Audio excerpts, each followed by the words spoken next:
नमस्कार दोस्तों। तो आज हम लोग बात करेंगे पॉलिटी के अंतर्गत हर नंबर टॉपिक शासन के अंग। देखिए यहाँ पे एम लक्ष्मीकांत को स्टडी करने से पहले जितना भी फंडामेंटल चीज़ों की ज़रूरत है मेरे द्वारा भी कंप्लीट कराया जाएगा।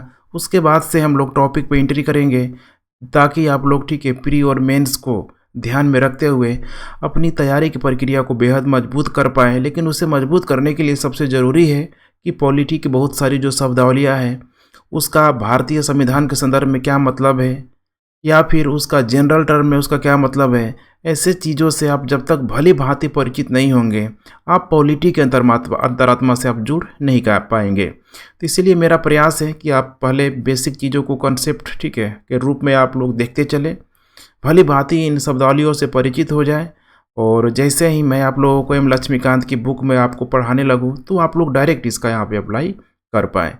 चलिए आज हम लोग बात करते हैं शासन के अंग। लेकिन टॉपिक को शुरू करने से पहले चैनल को देखिए यहाँ पे सब्सक्राइब करना ना भूलें। नीचे आपको टेलीग्राम ग्रुप भी दिख रहा होगा नीचे डिस्क्रिप्शन बॉक्स में, वहाँ से आप इसका PDF डाउनलोड कर सकते हैं।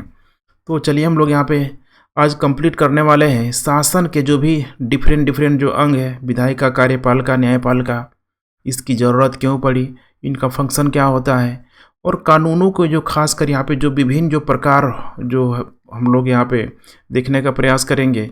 और तीसरा जो चीज़ है शासन के तीनों अंगों में संबंध, चूँकि यहाँ पे भारत के संदर्भ में हम लोग खासकर देखने का प्रयास करेंगे कि विधायिका, कार्यपालिका और न्यायपालिका के बीच क्या यहाँ पे संबंध है। और यहाँ पे इसको स्टडी करते समय बार बार ब्रिटेन का, चूँकि ब्रिटेन का भारत पे लंबे समय तक कंट्रोल रहा है तो बहुत सारी जो पद्धतियाँ हैं आपको ठीक है ब्रिटानिया संविधान से भी यहाँ पे लिया गया है।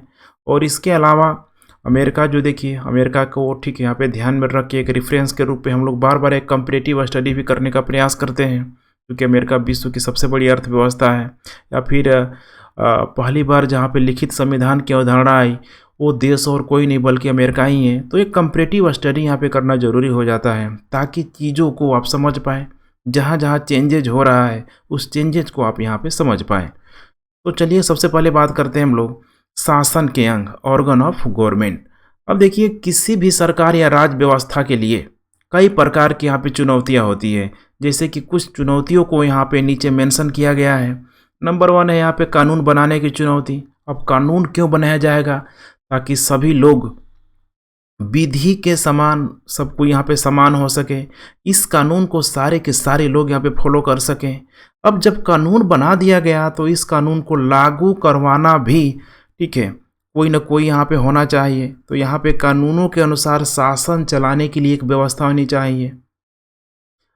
ये भी हो सकता है कि व्यक्ति सरकार संस्थाओं के बीच बहुत सारी जो विवाद हैं, समाज में कई तरह के जो विवाद हैं उसका समाधान करने के लिए भी यहाँ पे ज़रूरी है।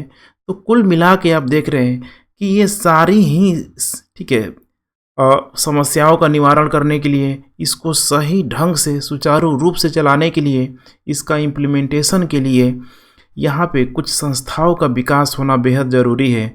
और उन्हीं ठीक है संस्थाओं को हम लोग शासन का अंग यहाँ पे ठीक है कहते हैं। अब इस शासन के अंग के अंतर्गत आप 3 जो चीज़ें हैं जो किसी भी लोकतंत्र का 3 स्तंभ माना जाता है, विधायिका, कार्यपालिका और न्यायपालिका।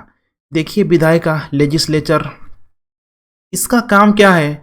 तो कानून अर्थात विधि निर्माता है, अर्थात जो भी यहाँ पे लॉ की बात की जाती है इस लॉ को बनाने वाला और कोई नहीं है बल्कि यही विधायिका होती है। अब इस लॉ को, इस कानून को इम्प्लीमेंटेशन करवाने के लिए जिसकी जिम्मेदारी होती है वो है कार्यपालिका। इसको एग्जीक्यूटिव यहाँ पे बोला जाता है, अर्थात इसका पूरा का पूरा यही दायित्व है, इसका यही रोल है कि जो भी विधायिका के द्वारा कानून बनाया गया है उस कानून को ज़मीनी स्तर तक इसको लागू किया जाए। और तीसरा है यहाँ पे न्यायपालिका कि दुनिया में किसी भी तरह का अगर ठीक है विवाद हो रहा है, ध्यान रखिएगा दुनिया में ठीक है इंटरनेशनल कोर्ट भी है, भारत के संदर्भ में भी यहाँ पे कोर्ट न्यायपालिका मौजूद है न्याय करने के लिए। इसका मतलब यही है कि विवादों को समाधान करने के लिए एक कानूनी दायरे में रह के ये न्यायपालिका अपना काम कर सके, उसके लिए यहाँ पे जुडिशरी सिस्टम को भी यहाँ पे लाया गया है। अब बिल्कुल सही है, यहाँ पे सिंपल भी है कि विधायिका बिल्कुल एक शासक के तौर पे, शासन व्यवस्था के तौर पे यहाँ पे कार्य कर रही होती है और कार्यपालिका प्रशासन के तौर पे यहाँ पे कार्य कर रही होती है और न्यायपालिका बिल्कुल न्यायिक प्रक्रिया को किसी भी समाज में लागू करने के उद्देश्य से कार्य कर रही होती है। यही प्रक्रिया यहाँ पे चलते रहती है। तो आप लोग कई बार सुनते होंगे शासन, प्रशासन, न्यायपालिका। अब इसका मतलब यहाँ पे ठीक है, थोड़ा सा हम लोग व्यापक स्तर पे हम लोग यहाँ पे देखने का प्रयास करते हैं। तो सबसे पहले बात करते हैं हम लोग विधायिका। देखिए विधायिका का काम क्या है, एक शब्द में बोले तो इसका काम है यहाँ पे कानून का निर्माण कराना। अगर कानून का निर्माण कराना अगर इस विधायिका का काम है तो थोड़ा आप एंशिएंट एरा से आप देखने का प्रयास कीजिए कि क्या उस समय कोई कानून नहीं बनता होगा। उस समय अगर कोई सामाजिक व्यवस्था होगी तो वो भी वहाँ पे चल ही रही होगी। ये हर समय यहाँ पे चला है, चाहे आप भारत के संदर्भ में हड़प्पा काल को देख लीजिए या चाहे आप ठीक है वैदिक काल को देख लीजिए। उसके बाद से जितने भी राजवंश आया है, गुप्त काल हो गया, ठीक है, मौर्य काल हो गया, मौर्योत्तर काल हो गया, जितना भी काल आया है हर जगह वहाँ पे आपको एक सिस्टमेटिक पॉलिटिकल स्ट्रक्चर दिखाई देगा जो किसी न किसी रूप में आपको चलता हुआ दिखाई देगा। इसीलिए हम लोग बात करें अगर मोनार्ची सिस्टम की, तो मोनार्ची सिस्टम में देखिए कानून को बनाने वाला एक ही व्यक्ति होता था, शासक। शासक अब जो उसके मुख से ठीक है जो भी आदेश निकल गया, वो निर्देश नहीं है, ध्यान रखिएगा, परमिशन, ठीक है, वो आदेश अगर जो भी उसके मुंह से निकल गया वही उसका कानून होगा। लेकिन अगर प्राचीन काल में अगर यूनानी व्यवस्था को छोड़ दे तो वहाँ पे आपको लोकतंत्र का जो कुछ अवशेष वहाँ पे दिखाई देगा कि कोई भी वहाँ डिसीजन लेना होता तो बिल्कुल ही एक गणतंत्रात्मक व्यवस्था मौजूद थी, लोकतांत्रिक व्यवस्था मौजूद थी। जैसे कि अगर आपको थोड़ा बहुत भी आइडिया होगा भारत के संदर्भ में, तो लिच्छवी एक गणराज्य हुआ करता था भारत में। पुराना गणतंत्र का जो अवशेष उस 6ठी सदी ईसा पूर्व के आसपास उस महाजनपद काल के संदर्भ में आपको समझने की ज़रूरत है, तो वहाँ भी चलता था। उसी तरीके से यहाँ पे धर्म तंत्रीय शासन प्रणाली भी होता था, इसको थियोक्रेटिक सिस्टम भी बोला गया। यहाँ पे क्या होता था, तो धार्मिक सरोजता को यहाँ पे सबसे टॉप पे रखा जाता था। जैसे कि आप अगर ब्राह्मण धर्म की बात करें तो वैदिक काल में जो भी वेद, ठीक है, वेद हो गया, आरण्यक हो गया, उपनिषद हो गया, ठीक है, जो भी सारी ये धार्मिक ग्रंथों की अगर हम लोग बात करें तो उस समय का कानून वही हुआ करती थी, संविधान वही हुआ करती थी। आगे चल के ठीक है, चाहे हम लोग मुस्लिम धर्म की बात कर ले, ईसाई धर्म की बात कर ले। अब मुस्लिम धर्म की बात करें तो इसमें शरिया का कॉन्सेप्ट आ जाएगा। उसी तरीके से ईसाई धर्म में भी है। कहने का एसेंस क्या है यहाँ पे कि धर्म तंत्रीय शासन प्रणाली में धार्मिक सर्वोच्चता का सिद्धांत यहाँ पे टॉप पे रखा गया। अब इसको विश्लेषण करने के लिए अलग अलग धर्मों में अलग अलग यहाँ पे जिनको धर्म का ठेकेदार भी बोला जाता है कि धार्मिक व्याख्या करने के लिए लोग यहाँ पे मौजूद होते हैं, जो जिस तरीके से उसका एक्सप्लेनेशन कर दे। वो कर्मकांडीय भी हो सकता था और हुआ भी, ऐसा नहीं है कि कर्मकांडीय नहीं हुआ। चाहे आप यूरोपीय व्यवस्था के संदर्भ में आप समझ सकते हैं कि किस प्रकार से यूरोप में चर्च व्यवस्था ने बहुत लंबे समय तक बिल्कुल ही एक राजकीय धर्म के रूप में धर्म को बिल्कुल सर्वोच्चता के शिखर पर रख के धर्म राज्य के अंडर कंट्रोल में उस समय होता था। तो ये चलता था उस समय, धार्मिक मान्यता बहुत मजबूत थी, पहले भी चलता था। अर्थात विधायिका का काम यहाँ पे शासक और धर्मतंत्रीय शासन प्रणाली में धार्मिक सर्वोच्चता का सबसे इम्पोर्टेंट रोल यहाँ पे होता था। लेकिन जैसे जैसे देखिए समय बीता गया, आधुनिक काल तक आते आते अब इस विधायिका के रूप में आप देखेंगे तो अब कानून कोई आसानी से, ठीक है, कोई भी आके कोई भी अपनी बात कह दे, ऐसा तो नहीं हो सकता था। भारत को ही ले लीजिए, भारत में इतनी अधिक डाइवर्सिटी है, क्या किसी भी एक धर्म को हम कानून के तौर पे, संविधान के तौर पे अगर मान्यता दे देंगे तो भारत की अखंडता में तुरंत ही, ठीक है, समस्या आ जाएगी, तुरंत टूट जाएगा। कौन मानेगा? अगर एक हिंदुवादी, अगर ब्राह्मणवादी व्यवस्था की हम लोग बात करते हैं, इसको अगर मुस्लिमों में थोपा जाए, मुस्लिम व्यवस्था को हिंदुओं में थोपा जाए, तो ऐसा हो ही नहीं सकता है। अगर आप पीछे इतिहास में, मध्यकाल इतिहास में जाएंगे तो अकबर की जो धार्मिक नीतियाँ थी, धार्मिक सहिष्णुता, धर्मनिरपेक्षता की जो नीतियाँ थी, जिसके वजह से भारत की एकता और अखंडता, ठीक है, आज तक कायम है। तो ये आपको समझना है कि ये कैसे हुआ। तो तो इसके पीछे एक ही कारण है, धर्मनिरपेक्षता की नीति को अपना के ही, धार्मिक सहिष्णुता की नीति को अपना के ही सब यहाँ पे पूरा हुआ। तो अब तो यहाँ पे किसी भी धर्म को अधिक हम लोग मान्यता नहीं देंगे, कम भी मान्यता नहीं देंगे, अर्थात इन धर्मों से ऊपर उठा के हमें एक ऐसी, ठीक है, संविधान की यहाँ पे रचना करनी होगी, एक ऐसी कानून की रचना करनी होगी जो कि सारे लोगों के लिए एक समान चीज़ें यहाँ पे लागू कर सके। इसीलिए यहाँ पे आधुनिक काल तक आते आते देखिए कानून निर्माण जनता की इच्छाओं पे पूरी तरीके से यहाँ पे थोप दिया गया, अर्थात जनता के द्वारा चुने गए प्रतिनिधियों पे पूरा का पूरा उनका मौका दे दिया गया। अब जहाँ जहाँ जनसंख्या अधिक है वहाँ पे जनता के द्वारा अप्रत्यक्ष, ठीक है, निर्वाचन के द्वारा जन भागीदारी में यहाँ पे सहयोग दिया गया।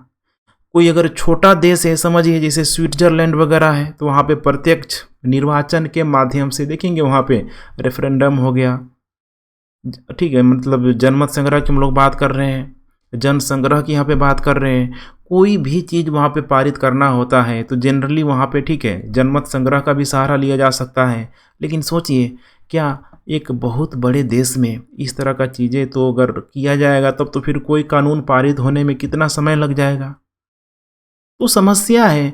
इसीलिए बड़े देशों में एक प्रत्यक्ष या इसमें खासकर अप्रत्यक्ष तौर पे कोई भी डिसीजन को यहाँ पे लिया जाता है। अप्रत्यक्ष तौर पे कैसे, तो देखिए कोई भी कानून अगर यहाँ पे बनाया जा रहा है, कोई भी संविधान में संशोधन किया जा रहा है, तो जनता का उसमें प्रत्यक्ष भागीदारी नहीं होता है, बल्कि जनता अपना प्रतिनिधि चुन के MP MLA के रूप में वहाँ भेजती है, संसद या विधानमंडल में भेजती है, और तब जाके उनके चुने गए प्रतिनिधियों के द्वारा वहाँ पे कोई भी परिवर्तन किया जाता है। तो इसीलिए आधुनिक काल में देखिए इसका कॉन्सेप्ट बिल्कुल ही यहाँ पे बदल गया। लेकिन यहाँ पे आप देख पा रहे हैं कि वर्तमान में अप्रत्यक्ष जो प्रतिनिधित्व वाला जो चुनाव है, ध्यान रखिएगा मैं बात कर रहा हूँ अप्रत्यक्ष, इनडायरेक्ट, ठीक है, कि मैं बात कर रहा हूँ कि यहाँ पे क्या होता है, तो यहाँ पे चुनाव होता है, विधायिका का गठन यहाँ पे होगा, और यहीं से क्या होगा, तो हर एक क्षेत्र से अब पूरे के पूरे भारत को, ठीक है, चुनावी व्यवस्था के अंतर्गत बांध के पूरा का पूरा केंद्र हो गया, राज्य हो गया, केंद्र में पार्लियामेंट्री माने क्या बोलते हैं कि संसदीय व्यवस्था के अंतर्गत सबको बांध के रखा गया। राज्यों में देखा जाए तो विधानमंडल है यहाँ पे, तो हर जगह देखिए MP MLA लोग चुन के यहाँ पे विधायिका के रूप में संसद में या फिर विधानमंडल में भेजा जा रहा है। अब उनके द्वारा क्या किया जा रहा है, तो कोई भी कानून को बनाया जा रहा है। इसीलिए अगर प्रश्न अगर आ जाए कि किसी भी कानून को बनाने के लिए जनता का प्रत्यक्ष, ठीक है, प्रतिनिधित्व होता है या प्रत्यक्ष, तो इस संदर्भ में आपका जवाब होगा कि अप्रत्यक्ष प्रतिनिधित्व के द्वारा होता है। क्यों? क्योंकि हमारे द्वारा चुने गए लोगों के द्वारा उस कानून को बनाया जा रहा है।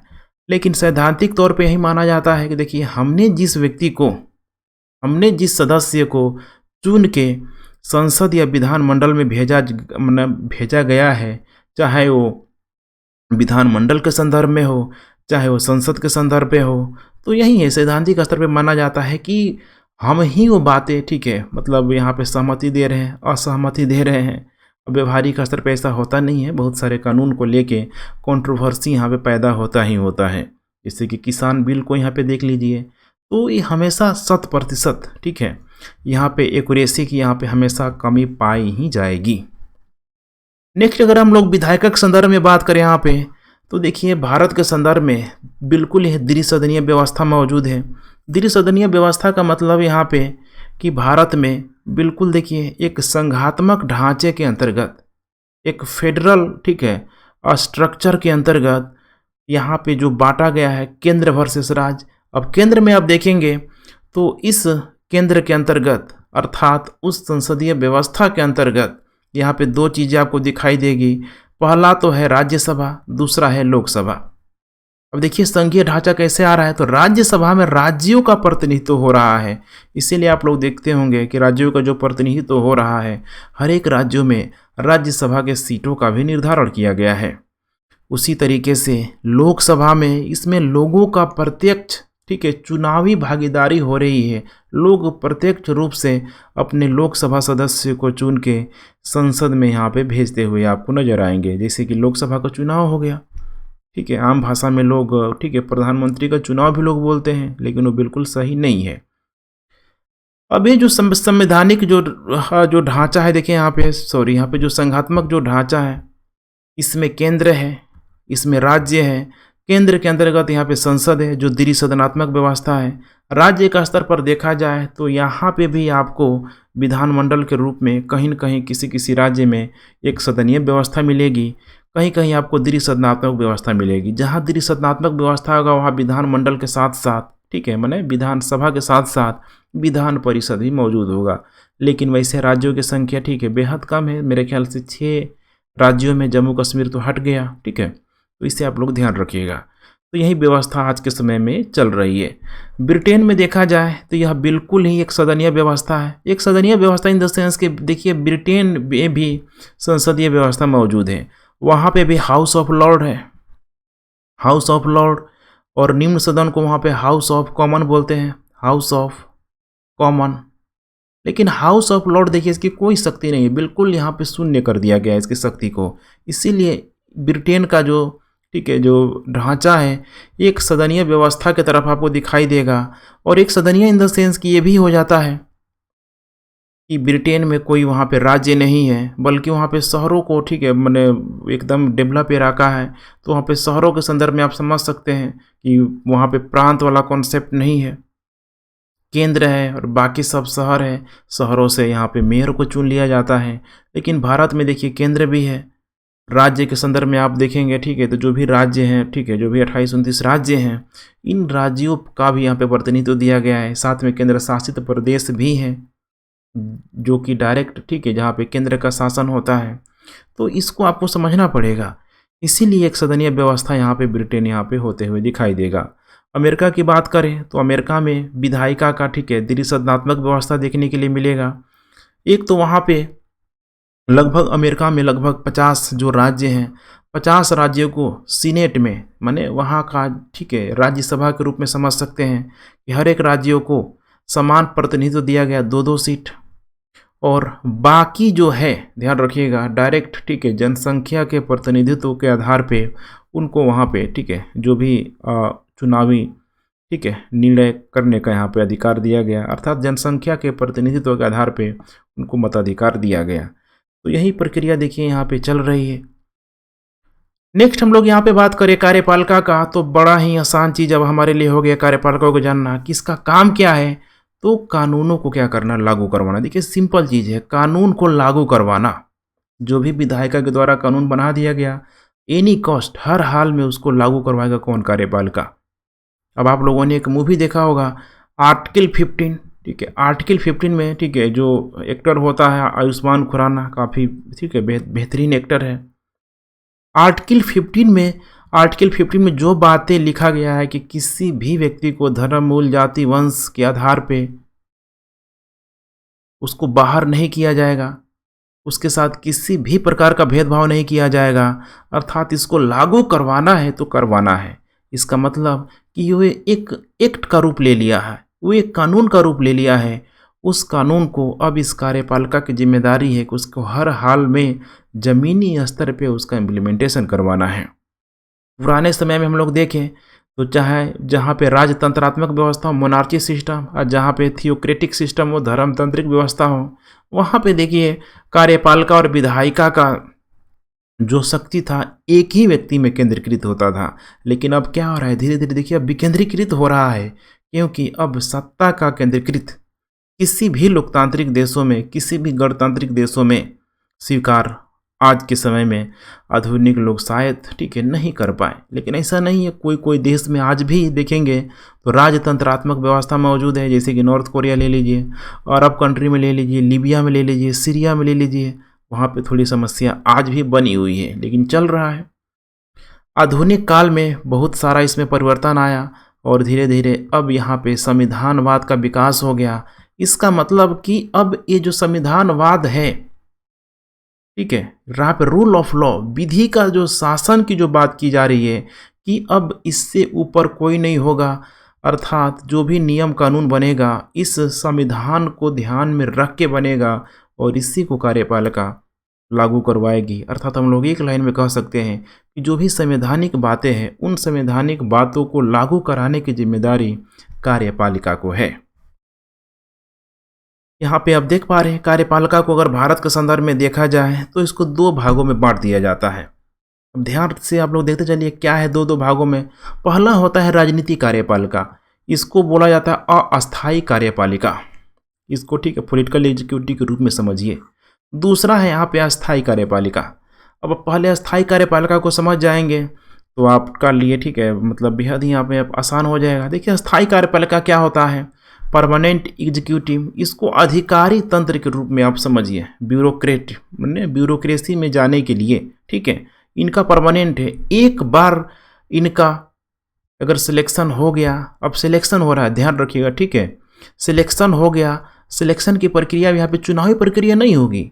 यहाँ पे जो सिलेक्शन की प्रक्रिया होगी वो प्रतिस्पर्धा के माध्यम से होगा ठीक है। जो सबको जो सिविल सर्विस की तैयारी कर रहा है वो इसी प्रतिस्पर्धा के माध्यम से उस ब्यूरोक्रेट्स में जाएगा। कोई डीएम बन जाएगा, एसडीएम बन जाएगा ठीक है, एसपी बन जाएगा, डीएसपी बन जाएगा। कुल मिला के यहाँ पे देख पा रहे हैं कुछ पद हैं, यहाँ पे थोड़ा सा आप देख लीजिए ठीक है, हो सकता है कि थोड़ा मेरे पीछे छुप जाता होगा। आईएएस हो गया, all India service, central service, revenue service, public service, ऐसे सारे जो भी पोस्ट हैं सब अस्थायी कार्यपालिका के भाग होते हैं। और इन सबका यही काम है कि विधायिका के द्वारा बनाई गई कानूनों को जमीनी स्तर तक पूरे भारत में इसको लागू करवाना, और यही होता है हर एक देशों में यही होता है। दूसरा बात करें हम लोग यहाँ पे राजनीतिक कार्यपालिका का ठीक है, इसको अस्थायी कार्यपालिका बोला गया। इसका मतलब कि इसका जो पूरी तरीके से क्या होता है चुनावी प्रक्रिया के माध्यम से होता है। अब इसमें आप राष्ट्रपति को ले लीजिए, एक राष्ट्रपति के कार्यकाल की अवधि अगर 5 साल है, 5 साल तक चलेगा, दोबारा चुनाव होगा ठीक है। अब उसकी किस्मत पे डिपेंड करता है कि दोबारा चुन के आएगा कि नहीं आएगा। उसी तरीके से जो भी यहाँ पे पॉलिटिकल एग्जीक्यूटिव हैं, राजनीतिक कार्यपालिका के रूप में जो भी यहाँ पे सदस्य हैं, उनकी जो कार्यकाल है कोई फिक्स नहीं है, बिल्कुल वो अस्थायी है। 5 साल के लिए आए हैं ठीक है, 5 साल तक सरकार चल गई तो ये बने रहेंगे, अदरवाइज सरकार ब्रेक हो गई पुनः चुनाव होगा, ये प्रक्रिया यहाँ पे चलती रहेगी। लेकिन यहाँ पे आपको काफ़ी इंपॉर्टेंट पॉइंट आपको जानना जरूरी है कि ये कार्यपालिका का जो है सर्वोच्च स्तर है। कार्यपालिका का सर्वोच्च स्तर कौन है? अस्थायी कार्यपालिका, क्योंकि ये जो है ये जनता के द्वारा ये चुन के आ रहे हैं, जनता के द्वारा प्रत्यक्ष और अप्रत्यक्ष रूप से चुन के आ रहे हैं। और लोकतंत्र में जनता के द्वारा चुने गए प्रतिनिधियों को ही यहाँ पे महत्व दिया जाएगा।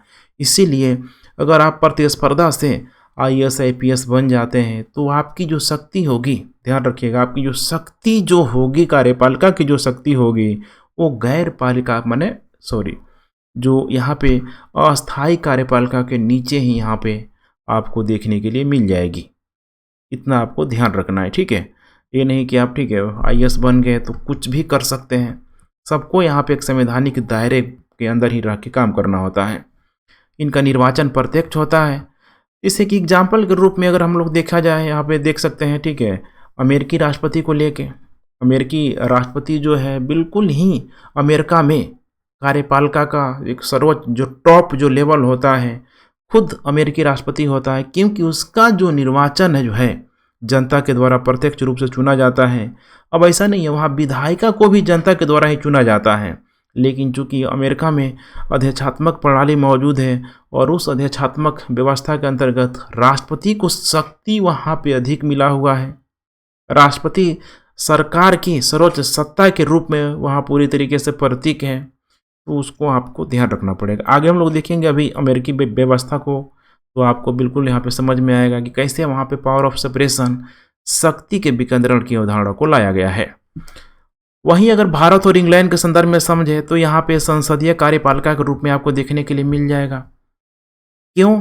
तो भारत में देखिए विधायिका और कार्यपालिका का जो कॉन्सेप्ट है बिल्कुल ही विधायिका के अंतर्गत कार्यपालिका कार्य करते हुए नजर आएगी। ठीक उसी तरीके से इंग्लैंड में भी विधायिका के अंतर्गत कार्यपालिका कार्य करती हुई नजर आएगी। जैसे कि इंग्लैंड में खुद वहाँ का ठीक है शासक माने महारानी फिर महाराजा का जो पद है वही कार्यपालिका का पद है, जो एक बिल्कुल नाम मात्र का है। आगे आप इसको ठीक है और आप समझेंगे। उसके बाद से हम लोग अमेरिका की बात करें तो यहाँ पर आदेशात्मक व्यवस्था है। फ्रांस में देखा जाए तो दोहरी व्यवस्था यहाँ पे पूरी तरीके से मौजूद है, अर्थात कार्यपालिका को लेके उसकी शक्तियों को दो भागों में बांट दिया गया है, राष्ट्रपति और प्रधानमंत्री में। ठीक है, तो वहाँ पे देखेंगे तो बिल्कुल ही बैलेंस एक जो अप्रोच होना चाहिए, जब तक वो व्यवस्था नहीं चलेगी वहाँ पे कार्य करना इतना आसान नहीं होगा। तो कुल मिला के कार्यपालिका में, ठीक है, आप लोग यह जानने का प्रयास कीजिए कि भारत की कार्यपालिका का जो प्रमुख जो अंग है राष्ट्रपति के रूप में मौजूद है, जो कि ठीक है बहुत अधिक मजबूत तो नहीं है, लेकिन ब्रिटेन की कार्यपालिका से भारत का जो कार्यपालिका काफ़ी मजबूत स्थिति आपको दिखाई देगा। ब्रिटेन की कार्यपालिका की बात करें तो वहाँ का शासक है जो नाम मात्र का है, और वहीं कार्यपालिका की अगर बात करें सबसे मजबूत और स्ट्रॉन्गेस्ट, ठीक है, तो हो जाएगा कार्यपालिका अमेरिका का कार्यपालिका। ठीक है, अमेरिकी का, ठीक है, और अमेरिकी राष्ट्रपति। अब यहाँ पे नेक्स्ट है यहाँ पे न्यायपालिका। अब न्यायपालिका का काम क्या है, तो बिल्कुल सिंपल भाषा में अगर देखा जाए तो विधायिका द्वारा निर्मित कानूनों के अनुसार विवादों का समाधान करना। अब विधायिका के द्वारा निर्मित कानूनों के अनुसार विवाद का समाधान करना, अब सोचिए दुनिया का कोई ऐसा कानून नहीं है, ठीक है, मैंने दुनिया का कोई ऐसा संविधान नहीं है जो परिपूर्णता से भरा हो, हर एक चीज़ों की पूरी तरीके से स्पष्ट व्याख्या हो। इसीलिए भारत की न्यायपालिका आप देखेंगे तो कभी कभी ऐसे केसेज आते हैं, ऐसा आया भी है, चाहे आप मेनका गांधी को ले लीजिए, मेनका गांधी केस आगे आप जानेंगे, केशवानंद भारती केस को आप जानेंगे। ऐसे जब केस का आप स्टडी करेंगे तो पता चलेगा कि अगर यहाँ पे न्यायपालिका अपनी मौलिक व्याख्या को यहाँ पे प्रस्तुत नहीं करती, अर्थात यहाँ पे न्यायपालिका अपने अकॉर्डिंग चीज़ों को अगर व्याख्या नहीं करती, तो वैसे केसेज को शायद यहाँ पे सॉल्व नहीं किया जा सकता था, लेकिन न्यायपालिका ने किया। इसीलिए कुछ कुछ कानून जो है न्यायपालिका भी देखेंगे आप तो धीरे से, ठीक है, बना देती है। ठीक है, न्यायपालिका भी उसमें अपना जुडिशियल व्याख्या के तहत, संवैधानिक व्याख्या के तहत कुछ ना कुछ चीज़ों को यहाँ पे जोड़ देती है, जो न्यायपालिका का सबसे बड़ा हथियार भी है। तो जहाँ पे कानून और जटिल बहुत अधिक स्पष्ट हो जाएगा, वहाँ पे मौलिक व्याख्या न्यायपालिका करेगा, और यहाँ पे न्यायपालिका को भारत के संदर्भ में पूरी आज़ादी है। पहले नहीं थी, लेकिन आप आगे देखेंगे जब आप प्रोसीजर इस्टेब्लिश बाय लॉ और ड्यू प्रोसेस ऑफ लॉ आप समझेंगे, अभी जस्ट आने वाला है, तो आपका दूध का दूध और पानी का पानी हो जाएगा। यहाँ पे अगर देखिए शक्तियों की बात करें, यहाँ पे तो ब्रिटेन की बात करें तो यहाँ पे यूनिटरी एकात्मक व्यवस्था पूरी तरीके से मौजूद है, क्योंकि ब्रिटेन में देखिए न्यायपालिका की शक्ति बहुत कम है, संसद की शक्ति को वहाँ पे बढ़ा दिया गया है। आर्गुमेंट यही है कि ब्रिटेन में देखिए जो लोकतंत्र का जो 3 स्तंभ होता है, विधायिका, कार्यपालिका, न्यायपालिका, वहाँ पे शक्ति का संलयन किया गया है, और उस शक्ति के संलयन के अनुसार देखेंगे तो ब्रिटेन की संसद की शक्ति इतनी पावरफुल हो जाती है कि विश्व का वैसा पावरफुल संसद किसी भी देश में आपको नहीं मिलेगा। इवन कि भारत में उतना पावरफुल संसद नहीं मिलेगा।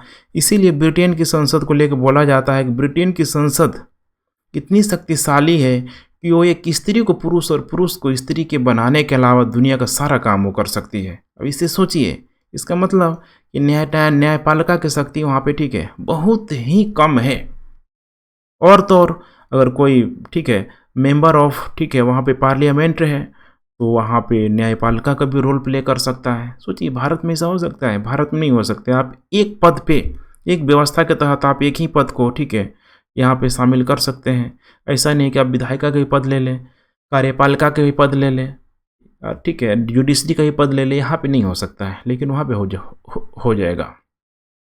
दूसरा बात करें हम लोग यहाँ पे संघात्मक ढांचे की, तो संघात्मक का मतलब ये यहाँ पे कि केंद्र और राज्य के बीच, और संघात्मक का एक और मतलब है कि संसद वर्सेस यहाँ पे न्यायपालिका के बीच जो यहाँ पे रिलेशनशिप जो दर्शाया जा रहा है, जो भी देखिए यहाँ पे न्यायपालिका का जो यहाँ पे संबंध है, बिल्कुल शक्ति संतुलन के आधारित पे होगा। ध्यान रखिएगा, शक्ति संतुलन, जहाँ पे संघात्मक व्यवस्था है, जहाँ पे संघात्मक मतलब जहाँ पे केंद्र है, जहाँ पे राज्य है, जैसे कि अमेरिका को ले लीजिए, अमेरिका भी एक संघात्मक व्यवस्था के अंतर्गत आएगा, भारत भी एक संघात्मक व्यवस्था के अंतर्गत आएगा, चूँकि केंद्र और राज्य की यहाँ पे अवधारणा बहुत पहले यहाँ पे आ चुकी है। तो अब यहाँ पे क्या होगा, तो शक्ति संतुलन को बना के ही कोई भी चीज़ को यहाँ पे लागू किया जाएगा। ऐसा नहीं है कि संसद ठीक है न्यायपालिका पे अतिक्रमण करने लगे, न्यायपालिका संसद पे अतिक्रमण करने लगे।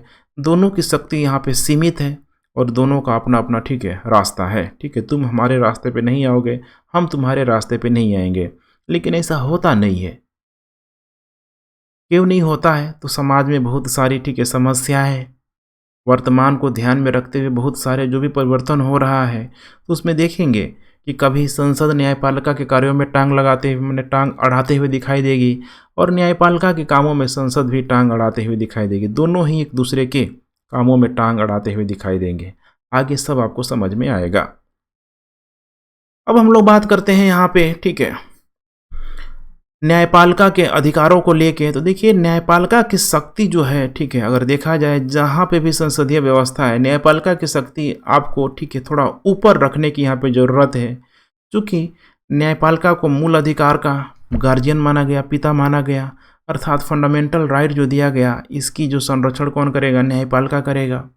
सुप्रीम कोर्ट, हाई कोर्ट करेगा भारत के संदर्भ में। न्यायिक पुनरीक्षण, इतना बड़ा हथियार दे दिया गया न्यायपालिका को ड्यू प्रोसेस ऑफ लॉ के जरिए कि जिससे कि न्यायपालिका की शक्ति बढ़ती गई। न्यायिक सक्रियता, जुडिशियल एक्टिविज्म का कॉन्सेप्ट आ गया। PIL, पब्लिक ठीक है इंटरेस्ट लिटिगेशन का कॉन्सेप्ट आ गया। अब ये सब आ रहा है तो समझिए न्यायपालिका की शक्ति यहाँ पे बढ़ रही है। और न्यायपालिका की शक्ति अगर बढ़ रही है तो अब बताने की ज़रूरत नहीं है कि बाकी जो है कार्यपालिका और विधायिका की शक्ति आप देखेंगे तो कई मामलों में सीमित भी यहाँ पे हो जाती है। और न्यायपालिका इस यहाँ पे देखेंगे तो काफ़ी शानदार रोल प्ले करती हुई यहाँ पे दिखाई भी देगी। खासकर इस लोकतांत्रिक व्यवस्था को बनाए रखने के लिए, लोगों के अधिकारों को कभी हनन ना हो, इसको बनाए रखने के लिए काफ़ी स्टेप आपको लेते हुए दिखाई देगी। अब यहाँ पे अब दो चीज़ आएगा ठीक है, आपको समझने की ज़रूरत है कि विधि द्वारा स्थापित प्रक्रिया क्या है, प्रोसीजर इस्टाब्लिश बाई लॉ, और उसके बाद से यथोचित विधि प्रक्रिया क्या है, ड्यू प्रोसेस ऑफ लॉ। बहुत ध्यान से समझिएगा क्योंकि इसको समझ जाएंगे तो यकीन मानिए कि बहुत हद तक ठीक है भारत का जो ठीक है जो एक्चुअल जो ढांचा है आपको समझ में आ जाएगा कि आखिर कैसे हुआ है। देखिए विधि द्वारा स्थापित प्रक्रिया को यहाँ पे ब्रिटेन में अपनाया गया और इसका सिंपल सा मतलब क्या है, विधि द्वारा माने प्रोसीजर इस्टाब्लिश बाई लॉ का सिंपल कॉन्सेप्ट यही है कि संसद है यहाँ पे। अब संसद में जो लोग बैठते हैं किसी भी देश की जनता के द्वारा प्रत्यक्ष और अप्रत्यक्ष रूप से उनको चुन के भेजा जाता है, तभी जाकर वे संसद में बैठते हैं। अर्थात संसद में जो लोग यहाँ पे बैठ रहे हैं, अगर इनके द्वारा कोई भी कानून को बनाया जा रहा है तो न्यायपालिका उसका उल्लंघन नहीं करे। न्यायपालिका संसदीय व्यवस्था को मानते हुए इसी के दायरे में रह के, इस कानून के दायरे में रह के काम करे। न्यायपालिका अर्थात संविधान सम्मत रहे। संविधान में जो भी चीज़ इस विधायिका के द्वारा जो लिखा गया, ध्यान रखिएगा मैं विधायिका बोल रहा हूँ क्योंकि यही जो विधायिका है ठीक है संसद में आके बैठ रही है।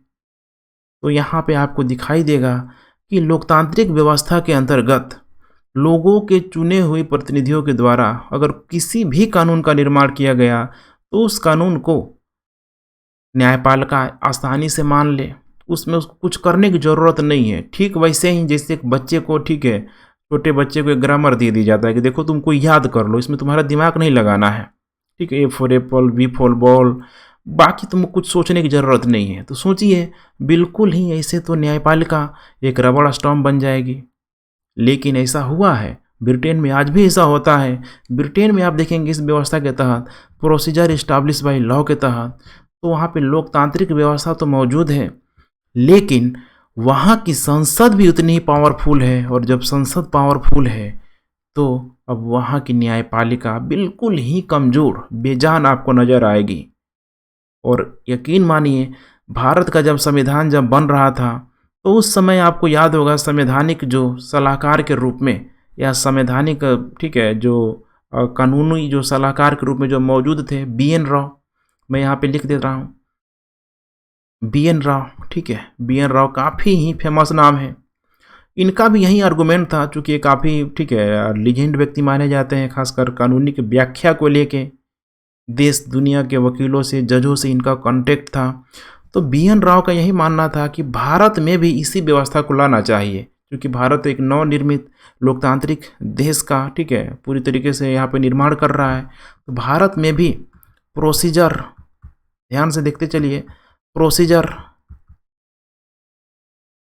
इस्टाब्लिश्ड बाय लॉ को लाया जाए, अर्थात संसद जो भी कानून बना दे उस कानून को न्यायपालिका आंख मूंद के फॉलो करे, अर्थात संविधान सम्मत होकर न्यायपालिका उसी के दायरे में रह के अपना कार्य करे। और यही चल भी रहा था। और आगे चल के, ठीक है, जब ड्राफ्ट कमेटी के जो हेड थे, आपको याद होगा भीमराव अंबेडकर के द्वारा, ठीक है, जब संवैधानिक व्याख्या की जब बारी आई तो भीमराव अंबेडकर ने इस मामले में बहुत अधिक कुछ क्रिस्टल क्लियर नहीं किया। और क्रिस्टल क्लियर नहीं किया तो इसका आगे चल के यहाँ पे बेनिफिट भी मिला। क्या बेनिफिट मिला? तो देखिए, दूसरा आप समझिए, यथोचित विधि प्रक्रिया, अर्थात इसको बोला गया ड्यू प्रोसेस ऑफ लॉ। इसका क्या मीनिंग है ड्यू प्रोसेस ऑफ लॉ का? देखिए, पहले ही लगा दिया है ड्यू, ठीक है, ये भी विधि सम्मत है, लेकिन ये विधि सम्मत का मतलब क्या है कि यह न्यायपालिका को सर्वोच्चता का सिद्धांत प्रदान करता है। न्यायपालिका को सर्वोच्चता का सिद्धांत प्रदान करता है, इसका मतलब कि अगर संसद किसी भी कानून को बना के, ठीक है, संविधान में अगर वो लिखवा रहा है तो उस कानून को लिखवाने से पहले न्यायपालिका देखेगी, अपनी न्यायिक व्याख्या के माध्यम से देखेगी कि भाई हमको जुडिशियल रिव्यू का अधिकार है, कानूनों को हम जांच कर सकते हैं। अगर लग जाएगा कि ऐसा कानून संविधान में आने लायक नहीं है तो न्यायपालिका उसको आने नहीं देगी। कोई पॉलिसी ले लीजिए, अगर गवर्नमेंट कोई लोक कल्याणकारी नीतियां ही क्यों न बना रही है, अगर न्यायपालिका को लग जाए कि नहीं ये भाई लोगों के हित में नहीं है तो फिर इसको आना नहीं चाहिए। इसका मतलब कि संसद के द्वारा, अर्थात लोकतांत्रिक व्यवस्था के तहत जिस कानून को बना कर भेजा जा रहा है उसको यहाँ पे न्यायपालिका पूरी तरीके से कितने बार खारिज भी करती है। तो अब आपको भीमराव अंबेडकर का आर्गूमेंट समझ में आ रहा होगा कि भीमराव अंबेडकर ने प्रोसीजर इस्टाब्लिश बाय लॉ को बहुत अधिक यहाँ पे सपोर्ट नहीं किया। और आगे चल के हुआ भी, आगे चल के भारत के संदर्भ में अगर देखा जाए, ठीक है, तो मेनका गांधी केस हो गया, केशवानंद भारती केस हो गया। ऐसे केसों में धीरे धीरे भारत का संविधान भी प्रोसीजर इस्टाब्लिश बाय लॉ से मूव करके धीरे धीरे ड्यू प्रोसेस ऑफ लॉ की तरफ यहाँ पे आ गया। अर्थात ड्यू प्रोसेस ऑफ लॉ का जो कॉन्सेप्ट था पहले अमेरिका में चल रहा था, लेकिन अमेरिका से भारत ने पहले, ठीक है, उधार के रूप में ले लिया। और भारत में आज भी अगर देखा जाए तो ड्यू प्रोसेस ऑफ लॉ चल रहा है। इसका मतलब कि संसद कुछ भी कानून बना के दे दे न्यायपालिका को लागू करवाने के लिए, तो न्यायपालिका उसको एक्सेप्ट करे नहीं करे, न्यायपालिका को पूरा अधिकार है, क्योंकि न्यायपालिका के पास संवैधानिक ढांचे का अधिकार है कि इस संविधान के अंतर्गत, इस ढांचे के अंतर्गत हमको क्या रखना है। जुडिशियल जो व्याख्या जो होगा सिर्फ और सिर्फ यहाँ पे, ठीक है, न्यायपालिका करेगी, ना कि भारत का संसद करेगा। तो इसीलिए यहाँ पे देखिए, अब यथोचित विधि प्रक्रिया में देखेंगे तो न्यायपालिका की शक्ति यहाँ पे बढ़ जाती है। इसी मामले में, ठीक है, भारत की न्यायपालिका, अमेरिका की न्यायपालिका काफ़ी ही पावरफुल जुडिशरी यहाँ पे मानी जाती है। उम्मीद है इतना कॉन्सेप्ट आप लोगों को क्लियर हो गया होगा। अब आइए हम लोग नेक्स्ट बात करते हैं भारतीय न्यायपालिका, ठीक है। तो भारत की जो न्यायपालिका है ये भी आपको दिखाई देगा कि एकात्मक व्यवस्था की तरफ झुका हुआ है। चूँकि विधायिका और कार्यपालिका को अगर देखेंगे तो बिल्कुल एक संघात्मक व्यवस्था की तरफ नजर आएगा। विधायिका है, कार्यपालिका है और जो न्यायपालिका है, क्योंकि विधायिका के अंतर्गत कार्यपालिका कार्य करते नजर आएगी। बड़ा गोला विधायिका का है, इसका मतलब, ठीक है, लेजिस्लेटिव का। छोटा गोला यहाँ पे एग्जीक्यूटिव का है यहाँ पे, अर्थात लेजिस्लेटिव भी एग्जीक्यूटिव के ही यहाँ पे पार्ट हो जाते हैं। संघात्मक व्यवस्था है, लेकिन जो जुडिशरी है इसका अलग गोला हो जाता है। ये यहाँ पे ध्यान रखिएगा, ठीक है, बिल्कुल सेपरेट है। शक्ति का विकेंद्रीकरण भारत में अगर देखा जाए तो रियल मामले में ऐसे ही हो रहा है। जैसे कि आप समझिए, यहाँ पे 3 गोला है। शक्ति का विकेंद्रीकरण अगर अमेरिका में देखा जाए तो यहाँ पे लेजिस्लेटिव, एग्जीक्यूटिव, जुडिशरी। यहाँ पे मोंटेस्क्यू की अवधारणा को प्रस्तुत किया गया। मोंटेस्क्यू यूरोप का, ठीक है, 18वीं सदी का काफ़ी एक, ठीक है, अच्छा खासा थिंक टैंकर था, जिसने शक्ति की अवधारणा को प्रस्तुत करते हुए बोला कि देखो भाई, निरंकुशता से बचना है, डिक्टेटरशिप से बचना है, तो शक्ति का विकेंद्रीकरण करो, अर्थात विधायिका, ठीक है, कार्यपालिका और न्यायपालिका की शक्ति को क्या करो, बांट दो। तो अमेरिका में आपको बिल्कुल ही पावर ऑफ सेपरेशन, शक्ति का विकेंद्रीकरण दिखाई देगा। भारत के संदर्भ में क्या हुआ, तो चूंकि भारत में कंट्रोल काफ़ी समय तक, ठीक है, ब्रिटिश हुकूमत कर रहा है, तो ब्रिटेन में जो कंसेप्ट था, ठीक है, लेजिस्लेटिव के अंतर्गत, ध्यान रखिएगा, लेजिस्लेटिव के अंतर्गत एग्जीक्यूटिव यहाँ पे कार्य करता था, इसीलिए गोला वहाँ ऐसे बन गया। और जुडिशरी वहाँ की भी सेपरेट है, लेकिन बहुत अधिक पावरफुल नहीं है ब्रिटेन की। भारत में देखा जाए तो भारत में इसी नियम को लाया गया, भारत में भी विधायिका के अंतर्गत रह के कार्यपालिका यहाँ पे कार्य करेगी। अभी कार्यपालिका को मैंने बताया कहा आपको कि एक गैर अस्थायी कार्यपालिका होती है, एक अस्थायी कार्यपालिका होती है। सोचिए, अब यहाँ पे जो गैर अस्थायी कार्यपालिका है, मैंने अस्थायी कार्यपालिका में जो भी राजनीतिक लोग होते हैं, अर्थात जो भी लोग, ठीक है, विधायिका होते हैं, विधायिका भी कार्यपालिका के पार्ट हो जाते हैं। इस गोले से आप यहाँ पे बिल्कुल समझ पा रहे होंगे, इसीलिए इस व्यवस्था को देखिए यहाँ पे लाया गया। अब यहाँ पे, ठीक है, अब एकात्मक व्यवस्था देखिए यहाँ पे, ठीक है, एकात्मक व्यवस्था क्यों कहा जा रहा है कि भारत की न्यायिक जो प्रक्रिया है वो एकात्मक व्यवस्था की तरफ हमको झुकाई दे रही है, झुकाव होते हुए दिखाई दे रहा है।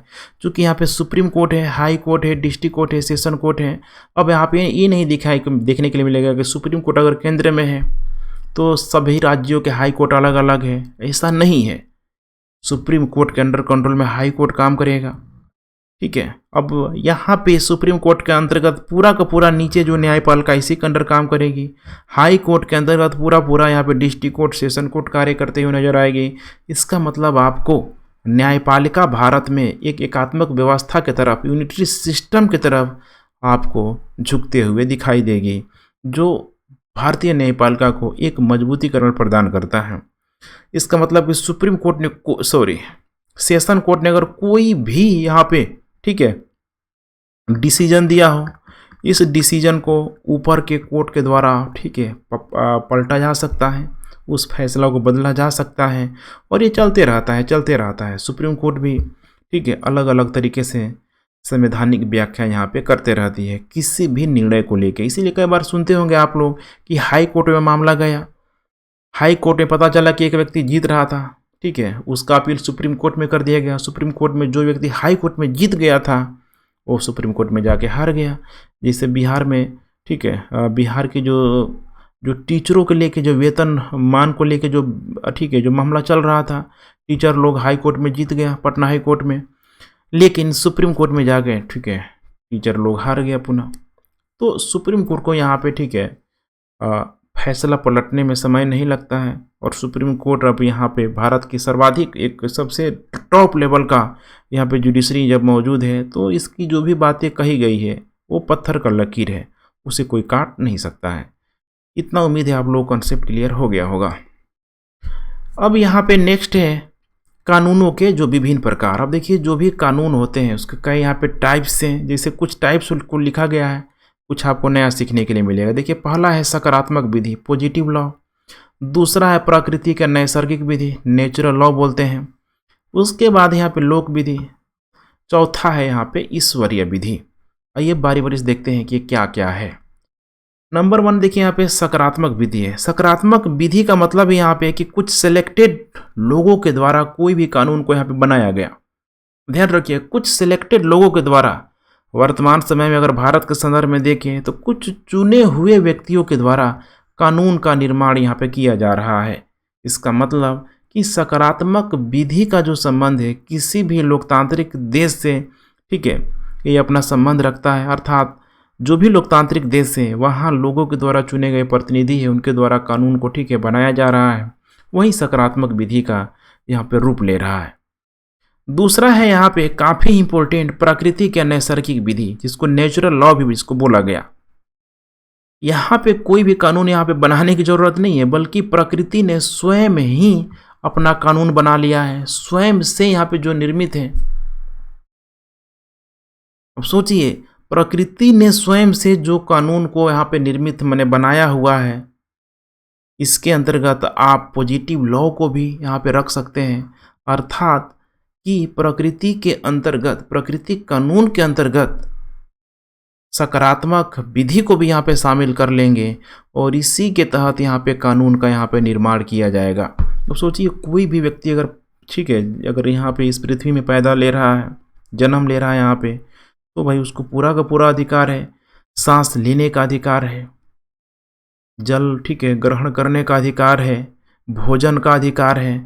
अब इसका मतलब ये नहीं है कि भाई ऐसे अधिकारों को यहाँ पे इस कानून में लिखने की ज़रूरत होगी, लेकिन देखेंगे हम लोग सुप्रीम कोर्ट इसमें भी काफ़ी अपना ठीक है कड़ा अख्तियार करते हुए हर एक चीज़ों को ठीक है मतलब प्राकृतिक नैसर्गिक विधियों को भी लिखने का प्रयास कर रही है।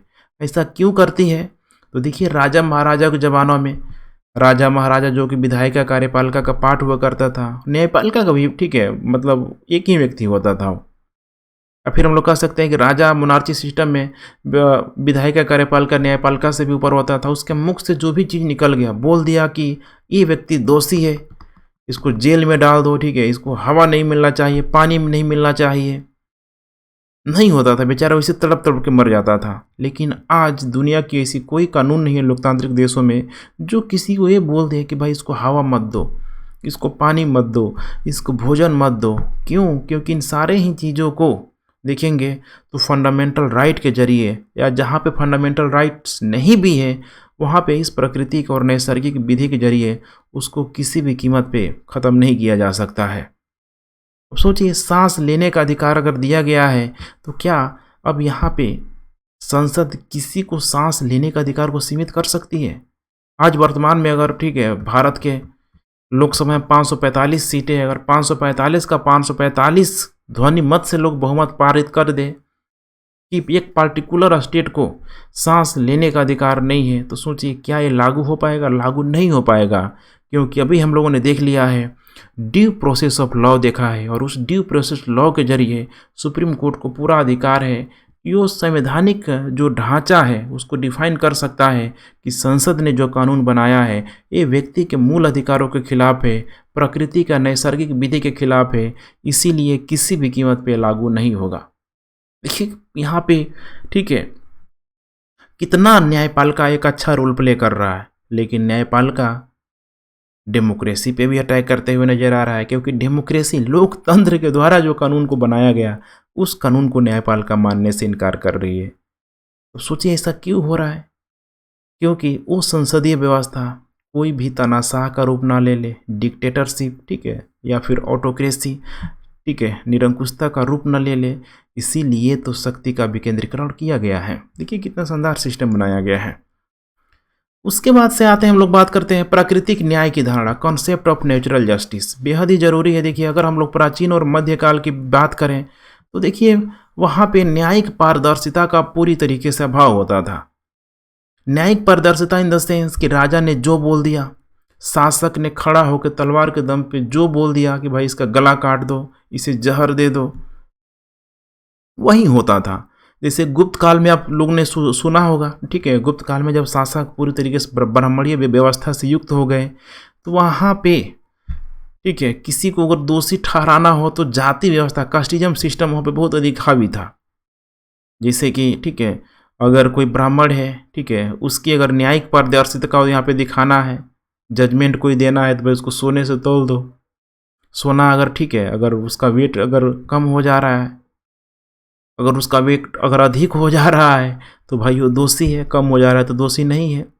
शूद्रों को ठीक है मतलब आग पे चला के किया जाता था ठीक है, मतलब वैश्य और शूद्रों को तो और जहर दे दिया जाता था, वैश्यों को आग पे चलाया जाता था कि भाई इसको आग पे चलाओ, अगर ये दोषी होगा ठीक है तो इसका पैर जल जाएगा, अगर ये निर्दोष होगा तो इसका पैर नहीं जलेगा। शूद्रों को जहर दे दिया जाता था कि भाई इसको जहर पिलाओ, अगर ये दोषी होगा तो ये जहर पी के ठीक है मर जाएगा, अगर दोषी नहीं होगा तो नहीं मरेगा। सोचिए कितना मतलब अव्यवहारिक चीज़ें पहले हुआ है हमारे समाज में।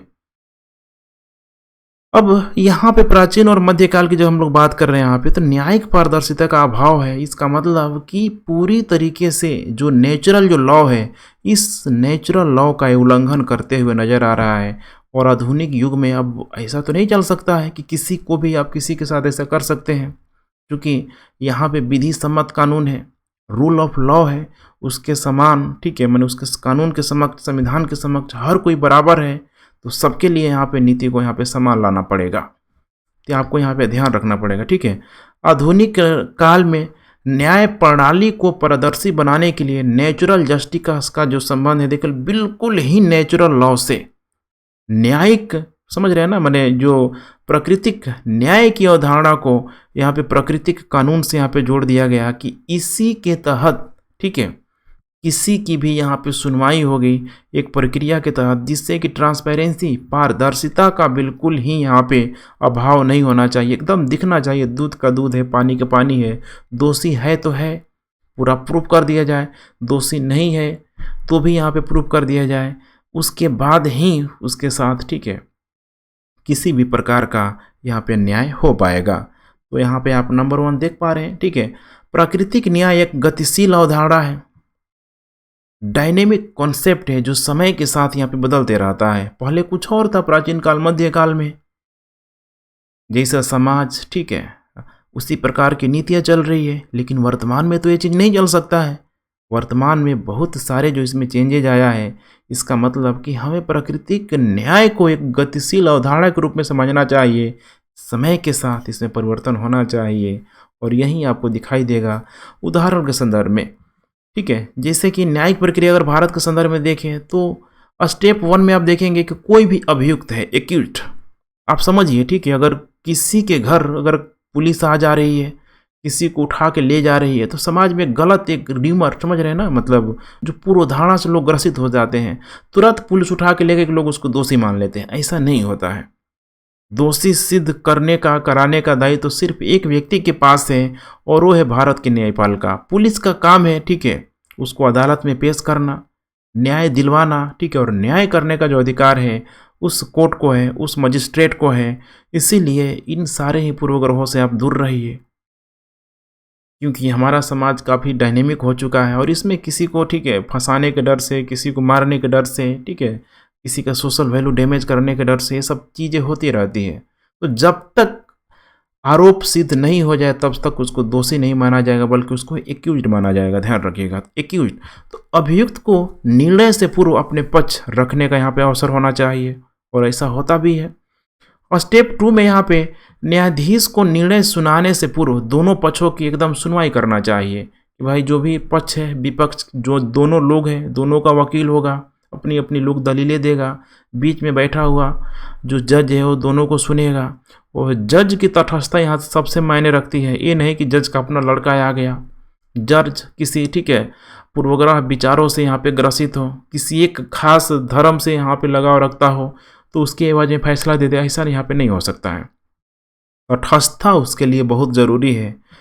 चौथा स्टेप है यहाँ पे, ठीक है, यहाँ पे देख पा रहे हैं, तीसरा स्टेप यही है, तटस्थता, ठीक है। उसके बाद नेक्स्ट है यहाँ पे न्यायाधीश को निर्णय सुनाते समय अब वो पूर्वधारणा से, पूर्वधारणा से ग्रसित होकर नहीं सुना सकता है।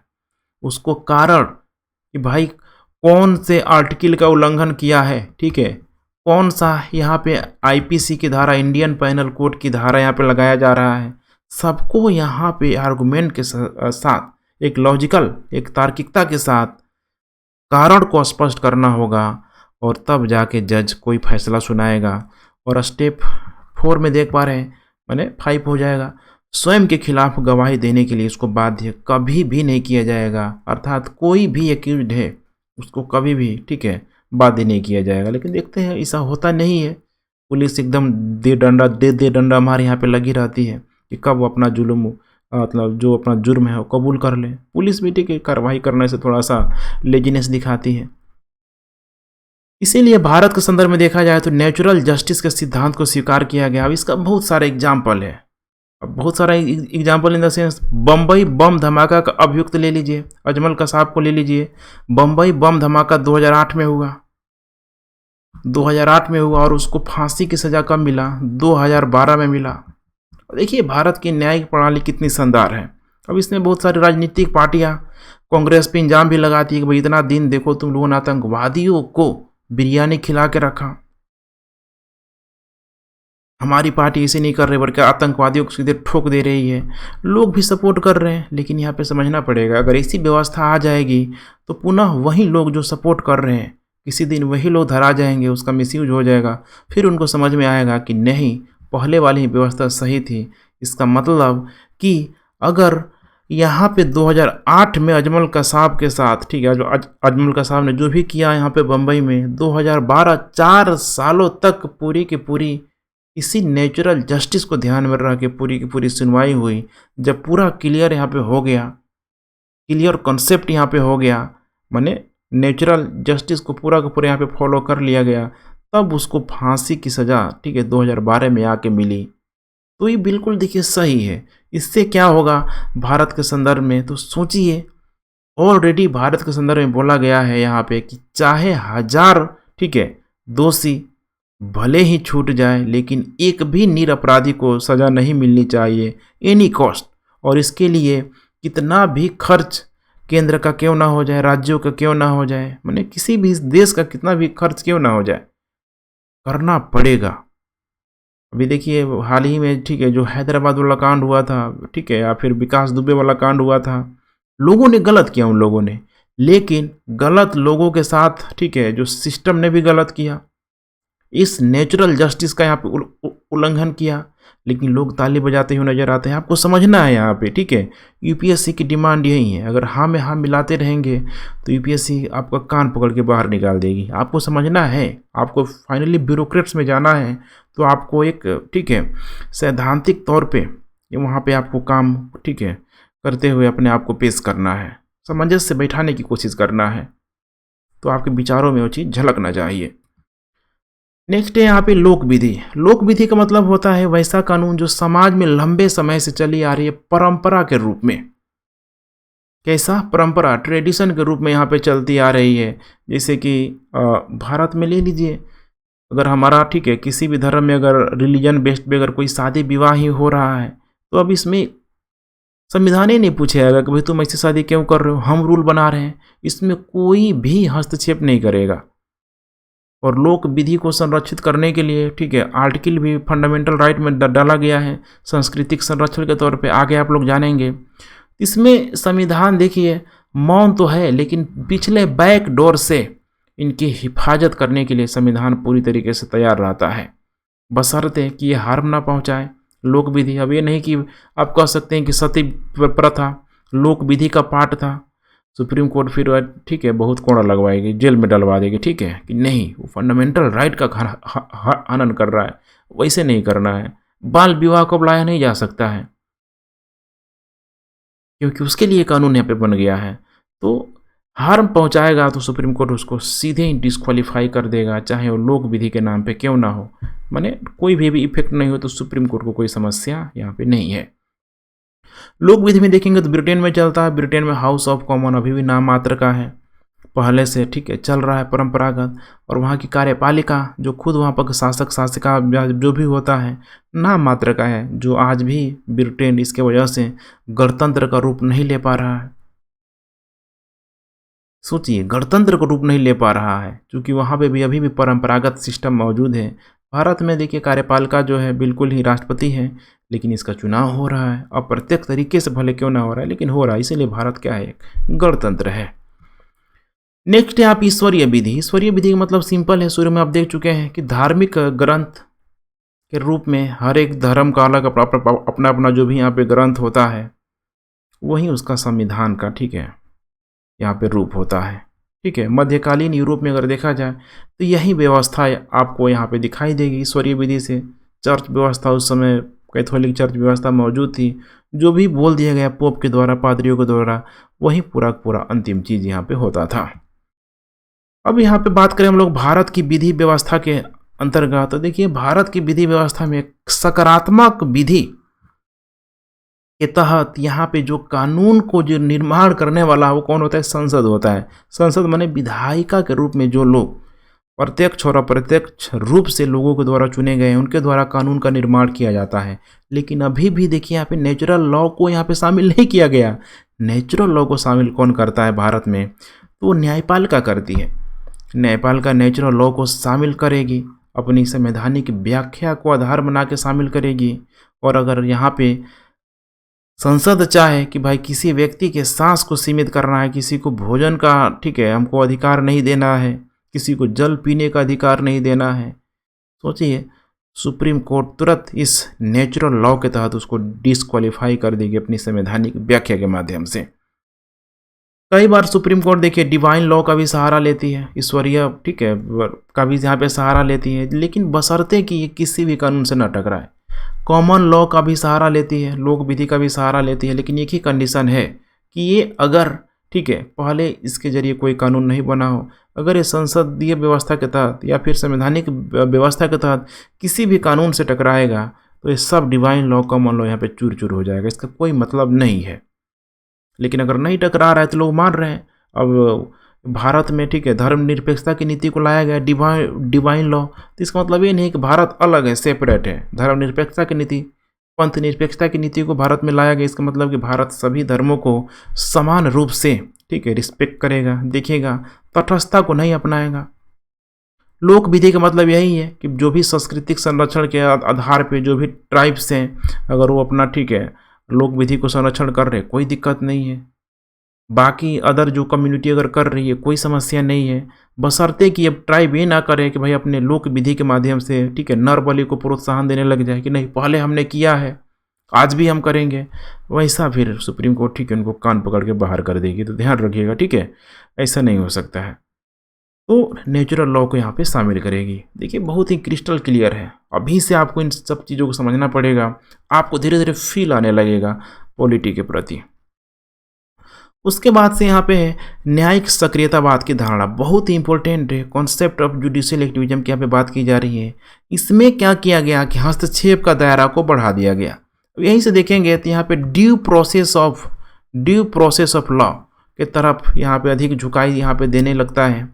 इसमें होता क्या है तो देखिए विधायिका और कार्यपालिका अगर ये सही से काम नहीं करे तो इनके भी कार्यों पे हस्तक्षेप कर सकती है। जैसे कार्यपालिका के अंतर्गत पुलिस है, पुलिस पता चले कि किसी व्यक्ति को जेल में डाल दिया, कोर्ट में वो पेश ही नहीं कर रहा है, तो अब यहाँ पे न्यायिक सक्रियतावाद के माध्यम से कोई भी कोर्ट स्वतः संज्ञान यहाँ पे ले सकती है।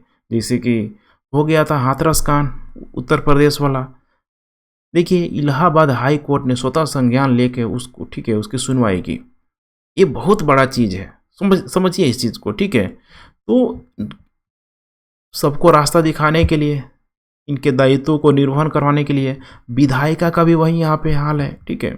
दोनों अगर कोई इस टाइप का कोई कानून बना दे विधायिका जो लोगों के हित में नहीं हो, जैसे अभी किसान बिल को लेके ही प्रोटेस्ट किया जा रहा है, क्या पता आगे चल के सुप्रीम कोर्ट का ठीक है इसका न्यायिक व्याख्या क्या हो, तो इसको समझना पड़ेगा, ठीक है आपको। उसके बाद PIL आ गया यहाँ पे, PN भगवती के नेतृत्व में देखेंगे एक, वो भी सुप्रीम कोर्ट के ठीक है क्या बोलते हैं कि CGI थे वहाँ पे, चीफ जस्टिस ऑफ इंडिया ही शायद मुख्य न्यायाधीश थे या न्यायाधीश थे, ठीक है, दोनों में मैं कंफर्म नहीं हूँ।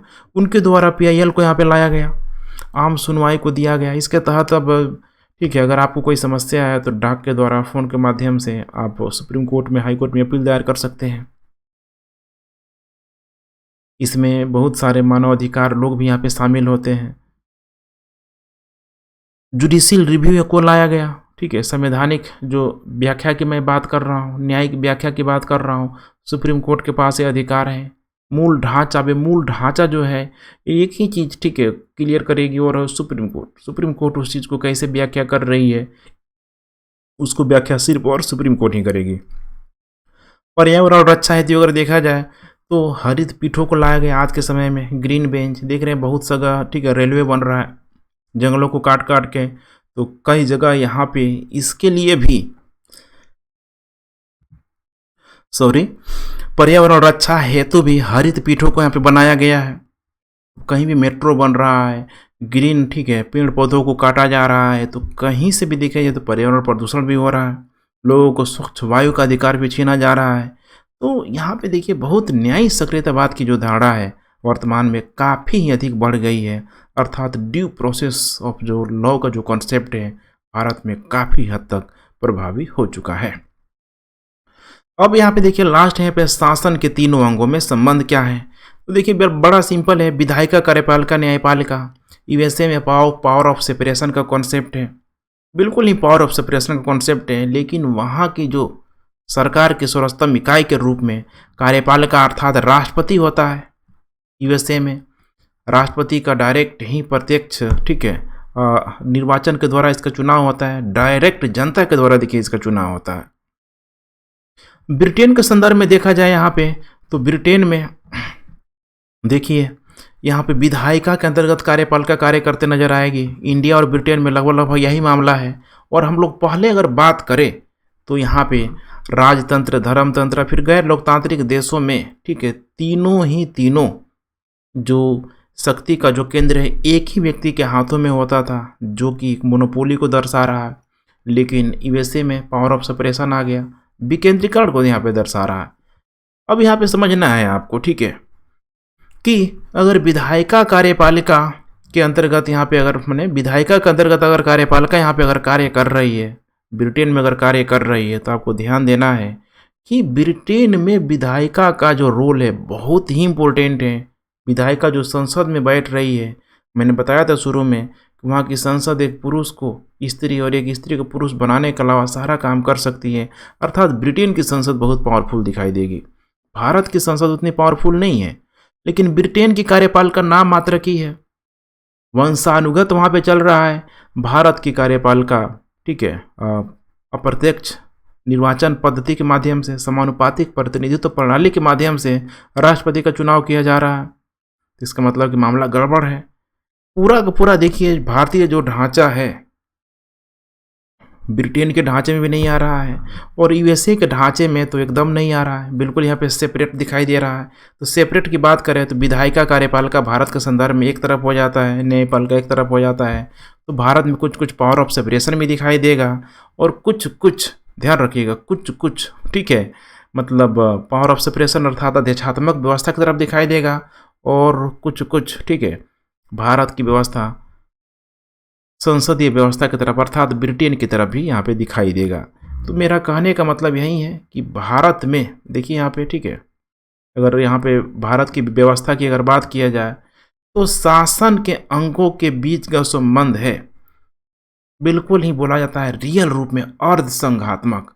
अगर एग्जाम हॉल में दिया हो ठीक है ऑप्शन में कि भारत की जो ढांचा है अर्ध संघात्मक है, तो आपको आंख मूंद के टिक किसी पे मारना है। अगर ऑप्शन नहीं दिया हो और संघात्मक दिया हो और संसदीय व्यवस्था दिया हो ठीक है तो यहाँ पे मरना है, ध्यान रखिएगा ठीक है। माने संसदीय व्यवस्था की तरफ झुका हुआ है क्योंकि संसदीय व्यवस्था के अधिकतर तत्वों को भारतीय व्यवस्था की तरफ ठीक है माने भारतीय व्यवस्था में अपनाया गया है। संघात्मक व्यवस्था ठीक है इसको आप संसदीय व्यवस्था कर सकते हैं, संसदीय व्यवस्था को अपनाया गया है। तो उम्मीद है कि इतना आप लोगों को क्लियर हो गया होगा। या तो हम लोग संसदीय व्यवस्था की तरफ बोलेंगे या फिर अर्ध संघात्मक ढांचे की तरफ हम लोग कह सकते हैं कि भारत का व्यवस्था ठीक है झुका हुआ है। तो पूरा का पूरा देखिए यही है। उम्मीद है कि इतना कॉन्सेप्ट आप लोगों को क्लियर हो गया होगा ठीक है। समझाने का देखिए मेरा अप्रोच और रहा था, लेकिन चूंकि लेक्चर की लंबाई अधिक बढ़ जाती है, बहुत सारा स्टूडेंट का कंप्लेन भी आता है कि सर बहुत धीमे पढ़ाते। देखिए धीमे जानबूझ के मैं भी कर रहा हूँ। अभी आप धीमे पढ़ लीजिए, बाद में आपको ठीक है खुद ब खुद दौड़ने की यहाँ पे आदत लग जाएगी। अभी बेसिक चीज़ों को क्लियर कीजिए, इसके लिए ठीक है जल्दीबाजी आप मत कीजिए, थोड़ा सा भी समय दीजिए, आगे का आपका समय बच जाएगा। तो चलिए फ्रेंड्स ठीक है इतना कंप्लीट आज हमारा होता है। तो हम लोग कल मिलते हैं। Thanks for watching. वीडियो पसंद आ रहा है तो लाइक शेयर सब्सक्राइब ज़रूर करिए और देखिए शेयर अधिक से अधिक कीजिए ताकि जो लोग रूरल एरिया में बैठे हुए हैं उनका तक ठीक है लेक्चर पहुंच पाए। काफ़ी देखिए कीमती लेक्चर है मेरे ख्याल से। बहुत सारी चीज़ें स्टूडेंट को ठीक है जो बेसिक चीज़ें पता नहीं होती और लक्ष्मीकांत की जो मोटी बुक है उसको उठा लेते हैं। बहुत ही ठीक है हाई लेवल की बुक है वो, पढ़िए, लेकिन उसको पढ़ने का मतलब है समझ के पढ़िए।